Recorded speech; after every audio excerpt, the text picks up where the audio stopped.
back down, the way you came up by turning left there, go around to the other side of St Margaret's Chapel where all those kids are standing, and that's technically the view, the left, the west, the north, the head, the east, the right, and a lot of Edinburgh City. It's a fantastic view. This is an old Christian chapel. It's St Margaret's, and she was the mother of David, who built the abbey down at the palace. The only lady ever canonised, or person canonised by Roman Scotland, St Margaret. It can't be true this, but it's said in records she prayed for 18 hours a day, slept for 2, and gave alms and charity for 4. I mean, that's humanly impossible. So we'll say she was a very religious lady. I think it's the best way.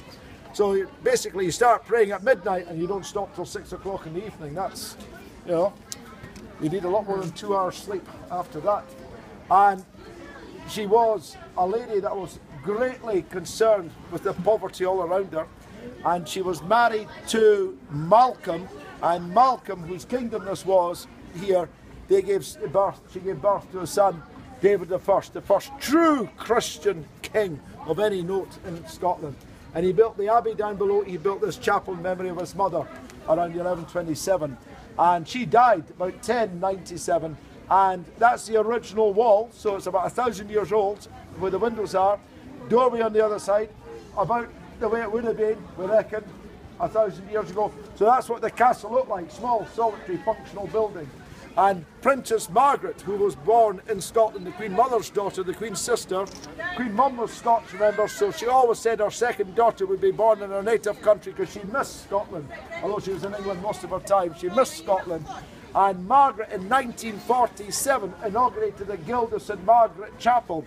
So for all Christian ladies called Margaret, you can join the Guild of St Margaret, and there's only 52 ladies, one lady for every week of the year, and 7 days of that week they put flowers in the chapel, and the Army, the Navy and the Air Force have the sole right to have their weddings there. The Army can have their babies baptised there, and only ladies called Margaret in the Guild can put flowers there for the armed forces.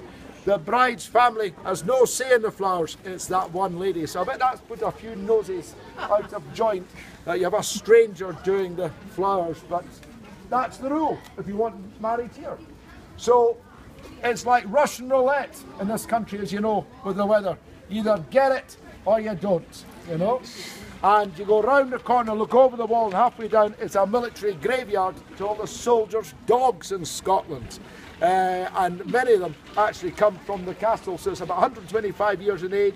All the names, King, Sabre, Prince, Sergeant Major, they're all there. Winkley, Yum Yum and Skimp are all there as well, mainly here. And at that bush, just there, at Halloween, 11 o'clock in the evening, you will see a headless black horse, and sitting on it is Major Weir, Major of the early militia police force, in a burning bowl of fire because he was burnt at the stake for playing cards with the devil.